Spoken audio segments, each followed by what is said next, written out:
ప్రకృతి విపత్తులు వచ్చినప్పుడు ఎవరైనా సరే పార్టీలు వేరైనా సరే సహాయ సహకారాలు అందించుకోవాలి. పార్టీ పరంగా ఏ విధంగా మనం వాళ్ళని ఆదుకోవాలి, మన పార్టీ వాళ్ళనైనా సరే ఆదుకోవాలి, మన కార్యకర్తలైనా సరే ఎంతో కొంత ఆదుకునే విధంగా పార్టీ పరంగా చర్యలు తీసుకోవాలి. కానీ వరద ప్రభావిత ప్రాంతాల్లో ప్రకృతి విపత్తు జరిగి నానా ఇబ్బందులు పడుతుంటే అక్కడ కూడా రాజకీయంగా చేసేటటువంటి ప్రయత్నాలు చేశారు వైసీపీ నాయకులు. ఏంటంటే మీరుంటేనే మేము ఇదయ్యాము, లేకపోతే మీరుంటే మాకు మంచి జరిగేది అనే విధంగా కార్యకర్తలతోటి చెప్పించడం, మరోపక్క వాళ్ళకి భరోసా కల్పించాల్సింది పోయి ఏ ప్రభుత్వం ఉన్నా సరే మేము మీకు అండగా ఉంటామనేటటువంటి భరోసా కల్పించాల్సినటువంటి నాయకులు అయితే మాత్రం అక్కడ పోయి ఏదో రాజకీయం చేయాలనేటువంటి ప్రయత్నాలు అయితే చేస్తున్నారు, ముఖ్యంగా వైసీపీ నాయకులు. ఓ పక్క వాళ్లకు ఇళ్ళు కోల్పోయి అంటే వరదలు వచ్చి ఆహారం లేక నానా రకాల ఇబ్బంది పడుతుంటే వాళ్ళ దగ్గరకు పోయి అంటే ఒక వైసీపీ మార్కును చూపించాలనేటటువంటి ప్రయత్నం అయితే చేశారు. గతంలో జగన్మోహన్ రెడ్డి ఉన్నారు కాబట్టి ప్రకృతి విపత్తు రాలేదు, కాబట్టి ఇప్పుడు ముఖ్యమంత్రి చంద్రబాబు నాయుడు వచ్చారు కాబట్టి ప్రకృతి విపత్తు వచ్చిందనే విధంగా వాళ్ళని చెప్పడం.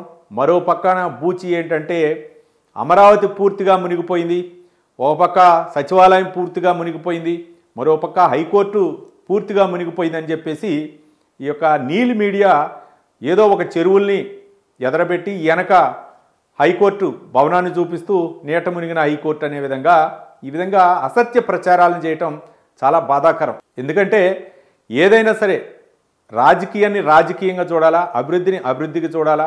విపత్తులు వచ్చినప్పుడు ఆ విపత్తుల్ని ఏ విధంగా పరిష్కరించాలా, మీ హయాంలో ఏం జరిగింది, ఇప్పుడు ఈ ప్రభుత్వంలో ఏం జరుగుతుందనేది ఒకసారి ఆలోచించాలి. కాబట్టి ప్రజలు ఒకసారి ఇచ్చినటువంటి అవకాశాన్ని సద్వినియోగం చేసుకునే విధంగా ఇప్పుడున్నటువంటి ప్రభుత్వం చేస్తుంది. మరోపక్క ఎక్కడ లోపాలు జరిగాయి అని చెప్పేసి గత పాలకులు అయితే మాత్రం ఆత్మవిమర్శన చేసుకోవాలి. కానీ ఇప్పుడు అట్లా ఏం కాకుండా దీనికి మీరే కారణం అంటే 28, 29లో ఈ నెల అంటే ఆగస్టు 28, 29లో ఐఎండీ హెచ్చరికలు చేసిన తర్వాత అలర్ట్ చేశారు. మరోపక్క విజయవాడ అవ్వచ్చు లేకపోతే మిగిలినటువంటి ప్రాంతాల్లో కూడా ఐఎండీ రానున్న 3 రోజుల్లో వర్షాలు కురిసే అవకాశాలు ఉన్నాయని చెప్పేసి చెప్పడం ఇది సహజం. ఓ పక్క కొన్ని జిల్లాలకు అయితే మాత్రం రెడ్ అలర్ట్, కొన్ని జిల్లాలకి ఆరెంజ్ అలర్ట్, మరికొన్ని జిల్లాలకి ఎల్లో అలర్ట్ ఇట్లా జారీ చేస్తూ ఉంటాయి ఐఎండీ.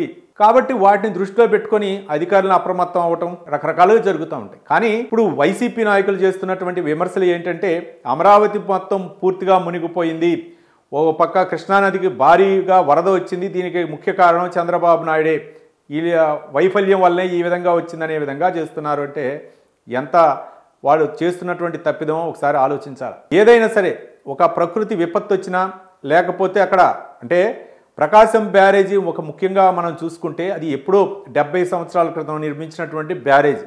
దాని యొక్క తాకిడి అవ్వచ్చు, లేకపోతే ఎగువన వచ్చినటువంటి ప్రవాహం అవ్వచ్చు, లేకపోతే అక్కడ అక్రమ కట్టడాలు అవ్వచ్చు, లేకపోతే విచ్చలవిడిగా రియల్ ఎస్టేట్ వ్యాపారులు లోతట్టు ప్రాంతాల్లో ఇళ్ళు నిర్మించడం, ఇవన్నీ కూడా ప్రకృతికి కొంచెం ఇబ్బందికరమైనటువంటి పరిస్థితి. ఒక్కసారి వరద వచ్చినప్పుడు అవి వరద ఎళ్ళలేని పరిస్థితి ఉన్నప్పుడు ఆ ఇళ్లలోకి రావడం అవన్నీ కూడా సహజం. కాబట్టి వాటన్నిటిని కూడా విశ్లేషించకుండా అక్కడ బాధితులకి పార్టీ పరంగా ఏ విధంగా సహాయ సహకారాలు అందించేది ఆలోచించకుండా కేవలం రాజకీయాల విమర్శలకే పరిమితం అవుతూ వైసీపీ చేస్తున్నటువంటి ఈ దుష్ప్రచారాన్ని అయితే మాత్రం ప్రజలు గమనిస్తూ ఉన్నారు. మరోపక్క 11 సీట్లతో పరిమితమైనటువంటి వైసీపీ ఇంకా రానున్న భవిష్యత్తులో ఇంకా దిగజారిపోయే పరిస్థితి ఉందని చెప్పేసి చాలామంది చెప్తున్నారు. కాబట్టి ఇకనైనా సరే ఇట్లాంటి విపత్కర పరిస్థితులు వచ్చినప్పుడు జగన్మోహన్ రెడ్డి అవ్వచ్చు అండ్ కో అవ్వచ్చు అందరూ కూడా యొక్క సమన్వయంతో వ్యవహరించాలని చెప్పేసి విజ్ఞప్తి చేస్తున్నారు.